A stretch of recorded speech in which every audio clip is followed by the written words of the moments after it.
Hello everyone, welcome to my UPSC.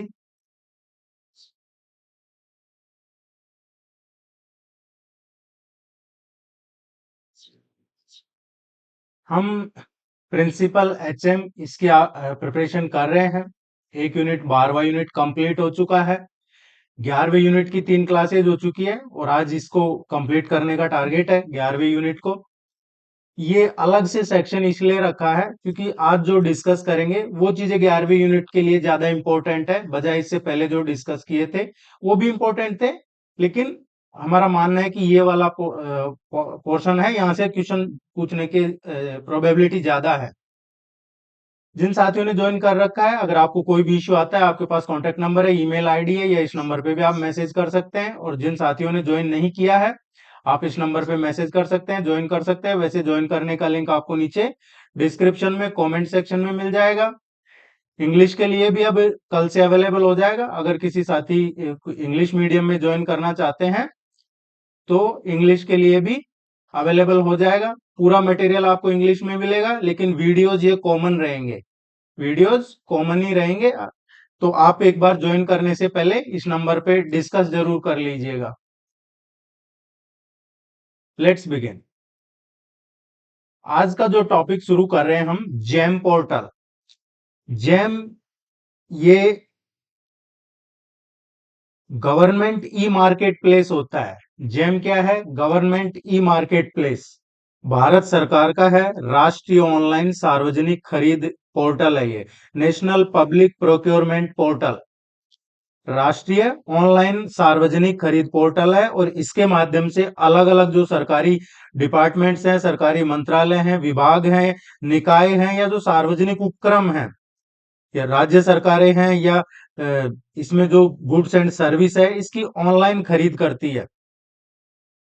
GeM government e market place है भारत सरकार का। ये नेशनल पब्लिक प्रोक्योरमेंट पोर्टल है, राष्ट्रीय ऑनलाइन सार्वजनिक खरीद पोर्टल। इसके माध्यम से अलग अलग गवर्नमेंट के डिपार्टमेंट्स, चाहे वो सेंट्रल गवर्नमेंट के हैं या फिर state government, goods and services की ऑनलाइन खरीद करती है। इसकी स्थापना कब हुई जेम का? तो ये 9 अगस्त 2016 को, 9 अगस्त 2016 को इसकी स्थापना की गई थी, जेम की। इसकी ऑफिशियल वेबसाइट क्या है? gem.gov.in, gem.gov.in, ये इसकी ऑफिशियल वेबसाइट है। किस डिपार्टमेंट के पास है इसका एडमिनिस्ट्रेशन? तो जो वाणिज्य विभाग है, वाणिज्य एवं उद्योग मंत्रालय का department of commerce, department of commerce, वाणिज्य विभाग, वाणिज्य एवं उद्योग मंत्रालय भारत सरकार का, वो इसका पूरा एडमिनिस्ट्रेशन देखता है। और इसका उद्देश्य क्या होता है? जेम का जो उद्देश्य है, ये तो जेम का परिचय हो गया है। और इसमें इंपॉर्टेंट चीज क्या ध्यान रखनी है हमको? जेम की full form government e market place. इसको कब लॉन्च किया गया? 9 अगस्त 2016 को। प्रशासनिक कौन देखता है? डिपार्टमेंट ऑफ जो कॉमर्स है, डिपार्टमेंट ऑफ कॉमर्स है, ये देखता है इसको। Ministry of commerce and industry के अंतर्गत है ये डिपार्टमेंट। इस और इसका उद्देश्य जो सरकारी खरीद है उसको ट्रांसपेरेंट, एफिशिएंट, पेपरलेस, कॉन्टेक्टलेस और डिजिटल बनाना है। इसके उद्देश्य देखते हैं हम जेम के। तो जेम के उद्देश्य क्या है? सरकारी जो खरीद है उसको ट्रांसपेरेंट बनाना, उसको एफिशिएंट बनाना, या फिर उसको पेपरलेस बनाना, उसको एक कॉन्टेक्टलेस बनाना, और उसको डिजिटल बनाना। ये जेम का उद्देश्य है। सरकारी खरीद में पारदर्शिता एवं भ्रष्टाचार मुक्त प्रणाली सुनिश्चित करना, प्रतिस्पर्धात्मक एवं वैल्यू फॉर मनी आधारित खरीद को बढ़ावा देना। जैसे वैल्यू फॉर मनी क्या है? जेम सरकारी विभाग को अलग अलग जो क्रेता है, अलग अलग जो सेलर है, विक्रेता, उनके बीच में कंपटीशन के आधार पर एक गुणवत्तापूर्ण जो गुड्स एंड सर्विस है उचित मूल्य पर उपलब्ध करवाता है। जहां आवश्यक हो वहां पे लोवेस्ट प्राइस का चयन होता है, ई बिडिंग होती है, या रिवर्स ऑक्शन जैसी जो प्रक्रियाएं हैं उनके माध्यम से ये सर्वोत्तम मूल्य प्राप्त किया जा सकता है। वैल्यू फॉर मनी का मतलब वैल्यू फॉर मनी आधारित खरीद को बढ़त का मतलब क्या है? बढ़ावा देने को, कि गुणवत्तापूर्ण जो वस्तुएं हैं एवं जो सरकारी सेवाएं हैं उचित मूल्य पे उपलब्ध करवाना, और जहां आवश्यक हो वहां पे लोवेस्ट प्राइस हो, जहां आवश्यक हो वहां ई बिडिंग हो या फिर रिवर्स ऑक्शन हो।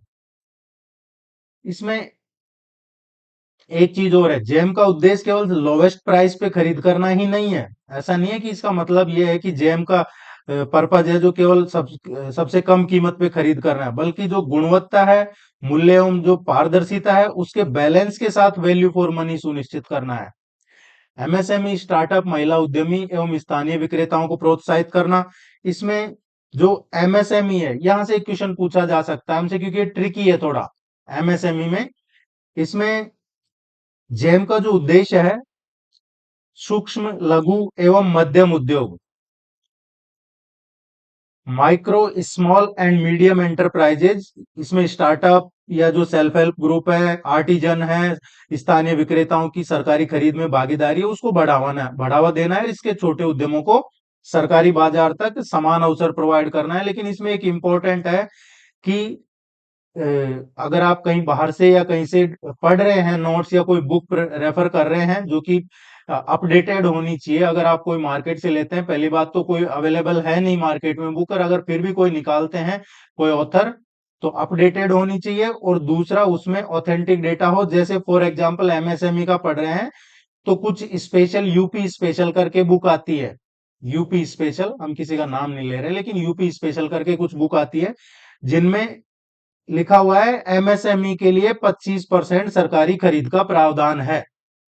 आपको क्या लिखा मिलेगा कि एमएसएमई के लिए 25% सरकारी खरीद का प्रावधान है। ये जेम की पॉलिसी है ही नहीं कि 25% सरकारी खरीद करनी ही है। ये जेम की पॉलिसी नहीं है।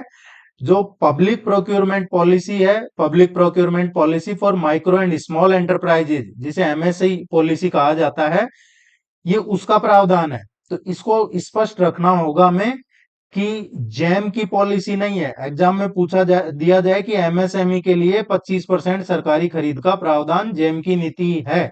नहीं, बिल्कुल जेम की नीति नहीं है सरकारी खरीद का 25%, एमएसएमई के लिए 25% सरकारी खरीद हो, ये जेम की पॉलिसी नहीं है। वो जो 25% का डेटा है, ये पब्लिक प्रोक्योरमेंट पॉलिसी है एमएसई के लिए, उसका प्रावधान है। किसका? जेम की नीति नहीं है, पब्लिक प्रोक्योरमेंट पॉलिसी है ये। यहां से ये बहुत इंपॉर्टेंट चीज है जो हमें क्लियर होनी चाहिए। पेपरलेस, कैशलेस और कॉन्टेक्टलेस खरीदारी। पेपरलेस, कॉन्टेक्टलेस, कैशलेस, इसमें क्या आता है? पेपरलेस कागज रहित, नगद रहित या संपर्क, बिना संपर्क के। अ, इसकी संपूर्ण जो प्रक्रिया होती है, जैसे जो सेलर है उसका रजिस्ट्रेशन होता है, रजिस्ट्रेशन के बाद फिर वो प्रोडक्ट चयन करता है, फिर उसके बाद बीडिंग होती है, फिर परचेज ऑर्डर होता है, फिर जो सीआरएसी होता है, जिसका हम ऑलरेडी कई क्लासेज में डिस्कस कर चुके हैं, सीआरएसी होता है, और सीआरएसी के बाद में फिर उसका भुगतान होता है ऑनलाइन माध्यम से। ये इसका प्रोसेस है। सरकारी खरीद प्रक्रिया को सरल, त्वरित, सुरक्षित एवं समयबद्ध बनाना। सरकारी जो खरीद प्रक्रिया है उसको simple, efficient, secure and time bound. GeM का उद्देश्य क्या है? सिंपल और एफिशिएंट बनाना, उसको सेफ, सिक्योर बनाना, सुरक्षित बनाना। इसके अलावा टाइम बाउंड, समयबद्ध से टाइम बाउंड करना भी, ये भी जेम का उद्देश्य है। इसमें डिजिटल गवर्नेंस को बढ़ावा देना। डिजिटल गवर्नेंस, देखिए जेम भारत सरकार की जो एक अवधारणा है, भारत सरकार की पॉलिसी नहीं है, अवधारणा है भारत सरकार की। मिनिमम गवर्नमेंट, मैक्सिमम गवर्नेंस, ये कई बार आपने सुना होगा जो प्राइम मिनिस्टर हैं उनके स्पीच वगैरह में, चाहे वो लाल किले से हो या अदर जो पार्लियामेंट वगैरह में, पार्लियामेंट में।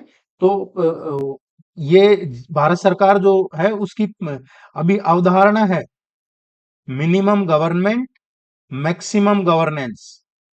इस अवधारणा को सशक्त बनाता है जेम।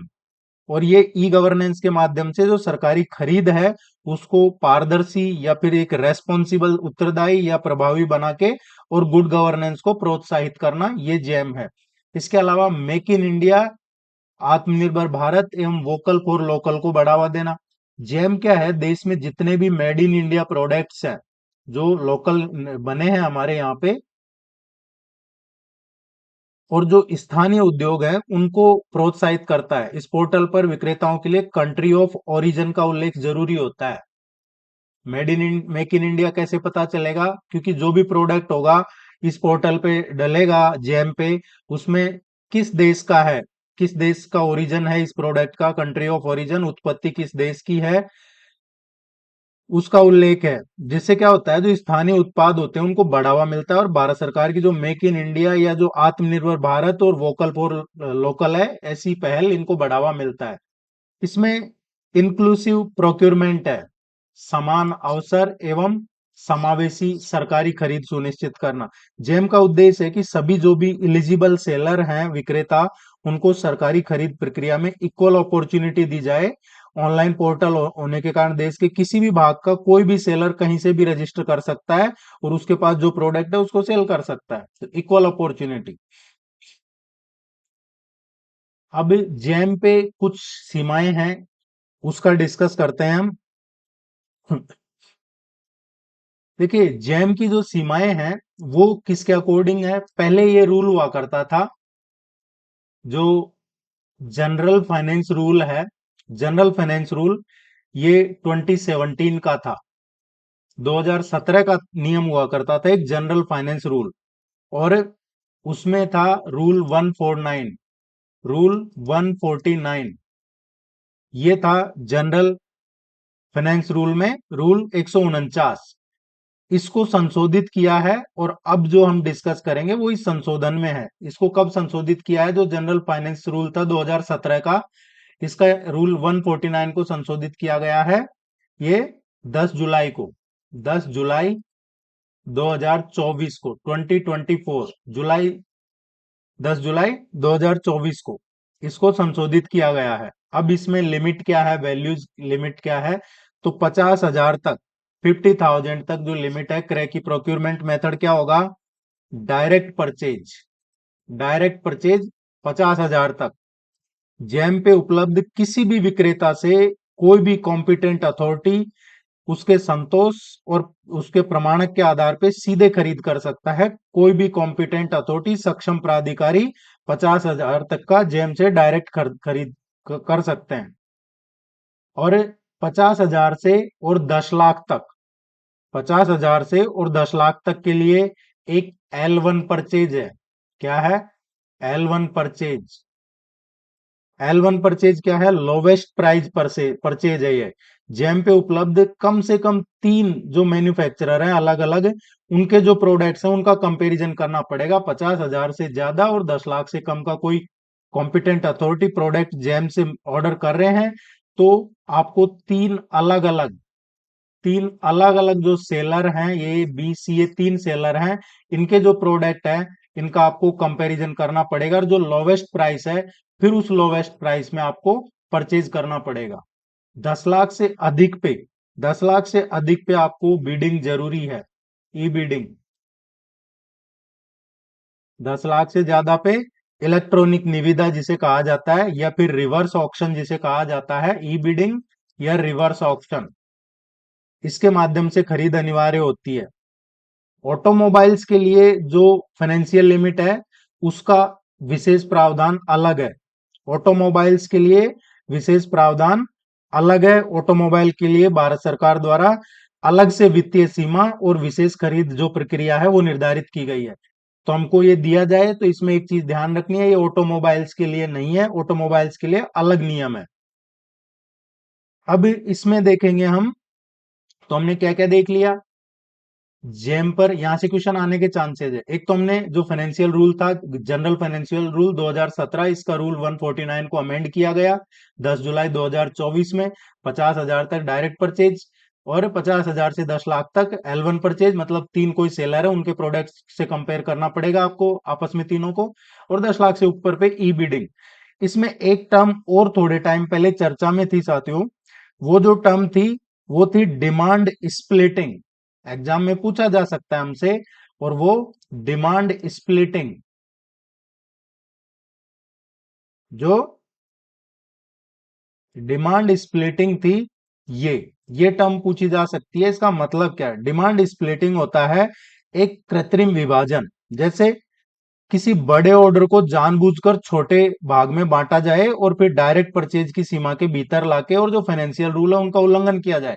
फॉर एग्जाम्पल कि जैसे जो लिकर घोटाला जो चर्चा में आया था दिल्ली में, जो दिल्ली का था, उसमें क्या चर्चा में आया था कि 99 लाख तक के ऑर्डर हैं वो किए गए हैं। और उसमें जो चीजें चर्चा में आई थी कि 1 करोड़ का ऑर्डर के लिए क्या है कि जो या तो दिल्ली के गवर्नर है उनकी परमिशन लेनी पड़ती, और उनकी परमिशन से बचने के लिए कि 99 लाख, ये एग्जांपल दे रहे हैं। जैसे किसी की 10 लाख तक की लिमिट है, अब उसने क्या किया कि इस 10 लाख से ज्यादा पे ई बिडिंग करनी पड़ेगी। अब वो क्या करे, 9,90,000 की परचेजिंग कर ले तो उसको ई बिडिंग की जरूरत नहीं पड़ेगी।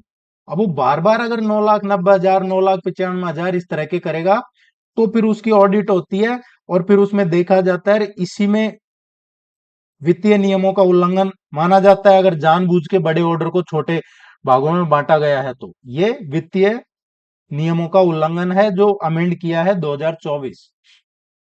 अब हम बात करते हैं जेम पे जो खरीद की प्रक्रिया है। जेम पे जो खरीद की प्रक्रिया है, क्या प्रोसेस है जेम पे खरीदारी करने का। तो सबसे पहले government e marketplace GeM पे जो सरकारी खरीद है, इसकी संपूर्ण प्रक्रिया end to end digital, paperless, cashless और कॉन्टैक्टलेस होती है। सभी जो चरण हैं ऑनलाइन पूरे किए जाते हैं इसमें, और इसमें ट्रांसपेरेंट हो, एफिशिएंट और अकाउंटेबल हो। बायर सबसे पहले लॉगिन करता है इसमें, जो जिसे बाय करना है, खरीदना है, वो सरकारी विभाग का जो अधिकारी है वो बाय करे करना है उसको, तो बायर अपनी बायर आईडी से सरकारी जो उसके क्रेडेंशियल्स हैं उसके माध्यम से जेम पोर्टल gem.gov.in पे लॉगिन करता है। इसके बाद में बायर क्या करता है कि वो जो सरकारी अधिकारी है जेम के माध्यम से जो गुड्स एंड सर्विस को खरीदता है, वो अब इसमें चयन करेगा, सेलेक्ट करेगा। पहला तो उसने लॉगिन कर लिया, अब प्रोडक्ट का चयन करेगा वो कि कौन सा प्रोडक्ट उसको खरीदना है, वो उसका विवरण, मूल्य या विक्रय जानकारी लेगा, कैटलॉग वगैरह ये करता है। उसकी क्या प्राइस है, क्या रेटिंग है, क्या डिलीवरी डिटेल्स है, मैन्युफैक्चरर कौन है, उसका क्या स्पेसिफिकेशन है, और उसके बाद में वो परचेज मोड सेलेक्ट करता है। परचेज मोड जो हमने ऊपर डिस्कस किया, 50,000, 50,000 से 10 लाख, फिर 10 लाख से अधिक, तो ये परचेज मोड सेलेक्ट करता है कि वो किस परचेज मोड पे जा रहा है। और फिर उसके बाद में पीओ होता है, एडमिनिस्ट्रेटिव फाइनेंशियल अप्रूवल या परचेज ऑर्डर। जो परचेज ऑर्डर होता है वो जारी किया जाता है, सेलर को जारी किया जाता है आधिकारिक डिटेल्स के साथ, जिसमें जो वस्तु, मात्रा, उसकी क्या डिलीवरी कहाँ होगी, क्या कंडीशंस है, वो परचेजिंग ऑर्डर में होती है सब। और इसके बाद में आता है फिर डिलीवरी इंस्पेक्शन और सीआरएपी। डिलीवरी इंस्पेक्शन और सीआरएपी ये पांचवा स्टेज है इसका। और इसमें क्या होता है कि जब सेलर ने कोई गुड्स एंड सर्विस है, प्रोडक्ट है, उपलब्ध कराने के बाद उसका कंसाइनी जो है उसकी रिसिप्ट और उसकी जो प्राप्ति और निरीक्षण करता है, और गुणवत्ता और संतोषजनक पाए जाने पे जो कंसाइनी रिसीट और एक्सेप्टेंस सर्टिफिकेट है वो जारी किया जाता है, जिसको सीआरएपी कहा जाता है, consignee receipt and acceptance certificate. अब जो कंसाइनी होता है प्राप्त करता सरकारी विभाग का, वो एक अधिकारी या कार्यालय जो भी खरीदी गई वस्तु है उसको प्राप्त करता है और उसकी जांच करता है। फिर सीआरएसी वस्तु की जो एक्सेप्टेंस है उसका प्रमाण पत्र और फिर भुगतान की जो प्री कंडीशंस है वो देखता है, और फिर लास्ट में उसको पे कर दिया जाता है। और सीआरएसी जारी होने के बाद जो पीएफएमएस है, पब्लिक फाइनेंशियल मैनेजमेंट सिस्टम, जो हम ऑलरेडी कई बार डिस्कस कर चुके हैं प्रीवियस वीडियोज में, और अथवा जो जेम का पूल अकाउंट है, जीपीए जेम पूल अकाउंट, इसकी एक एकीकृत भुगतान प्रणाली है, उससे सीधा सेलर के अकाउंट में पैसा जाता है। ये है इसका प्रोसेस। साथियों, अगर आप नए हैं तो प्लीज चैनल को सब्सक्राइब कीजिएगा। कोर्स ज्वाइन करना चाह रहे हैं तो वेबसाइट विजिट कर लीजिएगा या फिर इस नंबर पे कांटेक्ट कर लीजिएगा। अभी रिसेंटली जो अप्रैल 2026 में एग्जाम हुआ था, एक्चुअली वो री एग्जाम था, असिस्टेंट प्रोफेसर एडवर्टाइजमेंट नंबर 51, उसका री एग्जाम हुआ था। एग्जाम तो उसका अप्रैल 2025 में हुआ था, फिर उसका रिजल्ट आ गया था, फिर कि कुछ पेपर्स में धांधली हुई थोड़ी, और फिर आयोग ने ही वो पेपर रद्द करके दोबारा से पेपर करवाया। अभी हालांकि वो मामला ऑनरेबल सुप्रीम कोर्ट में है, 20-21 जुलाई को उसका डिसीजन आएगा सुप्रीम कोर्ट से, लेकिन आयोग उसका रिजल्ट जारी कर चुका है, और उसके इंटरव्यू भी अभी नेक्स्ट वीक से उसके इंटरव्यू भी जारी होंगे। लेकिन ये वैकेंसी एडवर्टाइजमेंट नंबर 52 की अभी फिर से आनी है, असिस्टेंट प्रोफेसर की 52 की ये फिर से आनी है। और इसका जो हमने कोर्स करवाया था उसकी फीस हमने 1100 रुपए रखी थी पिछली बार, जो एडवर्टाइजमेंट नंबर 51 के लिए कोर्स करवाया था। 1100 इंग्लिश मीडियम के लिए और 1000 रखा था हिंदी मीडियम के लिए। लेकिन उसका जो सिलेबस था, आपका जो यूनिट फर्स्ट है और जो यूनिट सेकंड है वो उतना ही था। तो ये इसलिए चर्चा किया आपसे कि आप में से कोई साथी ज्वाइन करना चाहते हैं तो अभी ज्वाइन कर सकते हैं, क्योंकि इसका जो फी है कोर्स का वो आगे चल के आपको बढ़ा हुआ देखने को मिलेगा। हो सकता है वो इस महीने 25 तारीख से बढ़ा हुआ देखने को मिले, लेकिन इसका फी आपको आगे बढ़ा हुआ देखने को मिलेगा। और ये इसीलिए बताया हमने, हमारे इसके वीडियो सारे डिटेल्स चैनल पे अवेलेबल, आप क्रॉस चेक कर सकते हैं। और इस बैच को एचएम प्रिंसिपल, ये स्पेशली जो प्रिंसिपल, इसके लिए आप इस नंबर पे या और भी हमारा एक नंबर और है उस पे भी कांटेक्ट कर सकते हैं आप, 889314। इस पे भी व्हाट्सएप कांटेक्ट दोनों नंबर अवेलेबल है, आप कर सकते हैं। नया अब नेक्स्ट टॉपिक देखते हैं। जेएम हमारा कंप्लीट हो चुका है और आपको इस पे notes, practice test, revision test पूरा कंप्लीट सिलेबस करवाया जाएगा। और इस पे सफिशियंट हम प्रैक्टिस टेस्ट ना सिर्फ यूनिट वाइज बल्कि फुल लेंथ टेस्ट भी करेंगे। नेक्स्ट है GST, goods and service tax. Goods and service tax Bharat की ये एक एकीकृत जो इनडायरेक्ट टैक्स प्रणाली है। गुड्स एंड सर्विस टैक्स क्या है? इनडायरेक्ट है, इनडायरेक्ट टैक्स प्रणाली, इनडायरेक्ट टैक्स सिस्टम है। GST is a indirect tax system, अप्रत्यक्ष कर प्रणाली है। और ये कब लागू हुई थी? मेनली ये लागू हुई थी, जीएसटी लागू किया गया था 2017 में, 1 जुलाई 2017 को ये लागू किया गया था जीएसटी। इसमें संविधान में संशोधन किया था, इंडियन कॉन्स्टिट्यूशन में, वो 101वां संविधान संशोधन था।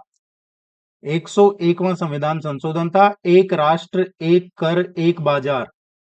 और अब जीएसटी 2.0 ये बड़े सुधारों के साथ आया है। अब जो आया है जीएसटी 2.0, इसमें काफी बड़े सुधार हुए हैं। और ये कब कब से लाई है गवर्नमेंट? ये सितंबर 2025, 22 सितंबर 2025 से। अब इसको देखते हैं हम। तो जीएसटी है, इस कितने तरह के होते हैं? सीजीएसटी है, central goods and service tax. ये इसका रेवेन्यू जो आता है सीजीएसटी, ये सेंट्रल गवर्नमेंट, कौन? सेंट्रल गवर्नमेंट, केंद्र सरकार, उसके पास जाता है इसका revenue. SGST, state goods and service tax, UP के लिए, इसमें राज्य सरकार के पास जाता है, ये स्टेट गवर्नमेंट के पास जाता है इसका रेवेन्यू, एसजीएसटी का। आईजीएसटी, ये इंटीग्रेटेड जीएसटी है, अंतर राज्य, एक राज्य से दूसरे राज्य में। इसका पैसा जाता है पहले केंद्र के पास, इसका पैसा पहले केंद्र के पास जाता है, सेंटर के पास। और फिर केंद्र क्या करता है, जो दो स्टेट हैं, स्टेट 1 और स्टेट 2, इन दोनों राज्यों को केंद्र बांटता है। तो इंटीग्रेटेड जीएसटी का जो पैसा है केंद्र सरकार के पास जाता है। और वो कौन सी चीजें हैं? जो दो राज्यों के बीच में कोई खरीद है, दो राज्यों का के बीच में जो जीएसटी है उसका। और केंद्र फिर ये दोनों राज्यों को देता है इसका आपस में। यूनियन टेरिटरी का है, ये पूरा केंद्र सरकार के पास जाता है, केंद्र शासित प्रदेश है तो ये सेंट्रल गवर्नमेंट के पास जाता है। ये चार तरह के जीएसटी का टाइप है। जीएसटी में अब क्या सुधार हुआ है? 2.0, ये 56 इसकी बैठक हुई थी, जीएसटी की 56वीं बैठक। और 56वीं इसकी जो बैठक हुई है ये 3 सितंबर को हुई है, 3 सितंबर 2025 को। और इसमें जो रेट रेशनलाइजेशन है, एक कर ढांचे का युक्तिकरण, और आम जनता और जो उद्योग जगत है उसके लिए नई कर व्यवस्था है उसको सरल बनाना, ये इसका उद्देश्य बताया गया है। इसमें जो नई दरें हैं वो कब से लागू हुई है? 22 सितंबर 2025 से जीएसटी की नई दरें लागू हो चुकी है। 22 सितंबर 2025 से जीएसटी की नई दरें लागू हो चुकी है। और इसको कब हुई थी इसकी बैठक जिसमें ये दरों के बारे में डिसाइड हुआ था? 3 सितंबर को। अब कर स्लैब में क्या इसमें चेंजेस हुए हैं? मेनली जो 4 ढांचे इसमें लाए गए हैं, 4 स्तरीय इसमें ढांचे हैं, और वो है 5%, 12%, 18% और इसमें 28%। ये 4 स्लैब है। अब प्रेजेंट में 5, 12, 18 और 28%। ये जो चार मूल जो 4 स्तरीय ढांचा था उसको, एक्चुअली ये पहले था, इसको समाप्त कर दिया गया है। ये 5, 12, 18, 28 इसको समाप्त करके ये था 4 स्तरीय। 4 स्तर हो गए, 5, 12, 18, 28, और अब आया है 2 स्तरीय, 2 स्तरीय आया है। इसमें 2 स्लैब है। अब पहले 4 स्लैब थी, अब जीएसटी में 2 स्लैब अपनाई गई है। मेरिट रेट है वो 5% है। इसमें एक स्लैब बनाई गई है 5% की, अभी नई में। पुरानी 5, 12, 18, 28 थी, ये 4 जो खत्म हो गई है। नई में 5%, इसको कहा जाता है मेरिट। इसको मेरिट रेट कहा जाता है, मेरिट स्लैब कहा जाता है, मेरिट रेट। और इसमें जो जन उपयोगी वस्तुएं हैं ये प्राइमरी स्लैब में है। जरूरी, आवश्यक और जो जनता के उपयोग की चीजें हैं 5% स्लैब में। इसके अलावा दूसरा है 18% का स्लैब। 18% का स्लैब है, ये स्टैंडर्ड स्लैब है। स्टैंडर्ड स्लैब है, स्टैंडर्ड रेट है इसमें। और ये अधिकांश जो सामान्य वस्तुएं हैं या जो सभी सेवाओं के लिए मानक स्लैब है, ये बनाया गया है इसमें। और एक और है जो इन दो के अलावा है, वो है 40% का। 40% क्या है? 40% एक डीमेरिट रेट कहा जाता है उसको, स्पेशल स्लैब डीमेरिट। इसमें लग्जरी आइटम है, जो ऐशो आराम की, विलासिता की चीजें हैं, जिनको सिन कहा जाता है, अहितकारी, नुकसानदायक चीजें, या जो लग्जरी चीजें हैं, लग्जरी एंड सिन। ये 40% का। तो 5, 18 और एक स्पेशल और है जिसको डीमेरिट, केवल विशेष विलासिता। पुराना स्लैब है। अब इसमें क्या हो गया है? पुराने स्लैब का विलय कैसे हुआ? तो जो 12% स्लैब है उसको समाप्त कर दिया गया। अब इस स्लैब की जो ज्यादातर चीजें थी, पुराने में हमने पढ़ा 5, 12, 18, 28, तो इसकी जो ज्यादातर चीजें थी ये किस में मर्ज कर दी है? 12% पुराना जो था वो 5% में कर दिया गया है। अब पहले 12%, अब 5% में लाया गया है। 28% का जो स्लैब है उसको समाप्त कर दिया गया है। 28% का है, इसको समाप्त कर दिया गया है। और इसमें अधिकांश जो चीजें थी उनका क्या किया है? जैसे एयर कंडीशन पे, एसी पे पहले 28% लगता था। टीवी, सीमेंट, छोटी मोटी कारें, या जो मोटरसाइकिल है 350 सीसी तक की, उनमें 28% टैक्स लगता था। अब उनको समाप्त करके उसको 18% कर दिया गया है। एक तो ये स्लैब को ही समाप्त कर दिया गया है, और इस स्लैब में जो चीजें आ रही थी वो 18% के अंतर्गत कर दी गई है। इसमें कुछ महत्वपूर्ण जो स्पेशल एक्सेप्शन है वो है तंबाकू प्रोडक्ट्स के लिए। किसके लिए है? तंबाकू प्रोडक्ट्स के लिए है। महत्वपूर्ण अपवाद ये इसमें दिए गए हैं। तंबाकू के जो उत्पाद हैं उनके लिए दिए गए हैं स्पेशल एक्सेप्शन। और तंबाकू और जो तंबाकू उत्पाद है, सिगरेट, पान मसाला, गुटखा, इन पे कंपनसेशन सेस से संबंधित जो देनदारी है, मतलब ऋण और ब्याज, पूरी तरह से समाप्त होने तक जो पुरानी कर दर थी, इसमें ओल्ड जो रेट थी, प्लस जो कंपनसेशन सेस है वो ही लागू रहेगा। तो ये स्पेशल अपवाद है तंबाकू उत्पाद। तंबाकू और तंबाकू उत्पाद जो हैं उन पे कंपनसेशन सेस से संबंधित देनदारी पूरी तरह समाप्त होने तक पहले की व्यवस्था ही रहेगी। एक आम जनता के लिए नया और किया है 0% जीएसटी। 0% जीएसटी मतलब नील। और वो किन चीजों के लिए किया है 0%? 0% किया गया है, जैसे अनाज है, अनाज है, इस पे 0% है। या जो वेजिटेबल्स हैं, फ्रूट है, या फिर इसके अलावा जो मिल्क है, दूध है, या फिर जो शैक्षिक सेवाएं हैं, मान्यता प्राप्त विद्यालय, या जो प्रिंटेड बुक्स हैं। और एक इंपॉर्टेंट और ध्यान रखना है, एलआईसी। एलआईसी मतलब जो स्वास्थ्य बीमा प्रीमियम है, हेल्थ इंश्योरेंस, उस पे 0% है। 5% किस पे है? जो दैनिक उपयोग की चीजें हैं जैसे साबुन, टूथपेस्ट, दवाइयाँ, छोटी कारें, इन पे 5% है। 18% किस पे है अभी? Computer, laptop, mobile phone, science equipment, stationery, IT service, AC, fridge, washing machine, cement, इन सब पे 18% है। 40% किस पे है? 40% जैसे लग्जरी कार है, तंबाकू है, पान मसाला है, या जो याच याच होती है वो है, इन पे है। एक और रेट है इसमें 3% का, एक 3% का और है, जिसको कहा जाता है, वो 0.25% से और 3%, 0.25% से और 3%, ये विशेष रेट है, स्पेशल रेट है, 0.25 से और 3%। और ये अपरिवर्तनीय है, ये बदलेगा नहीं अभी। और ये किसके लिए है? 0.25% से 0.25 to 3%। Gold and diamond, gold और डायमंड के लिए कितना है? 0.25 टू 3%।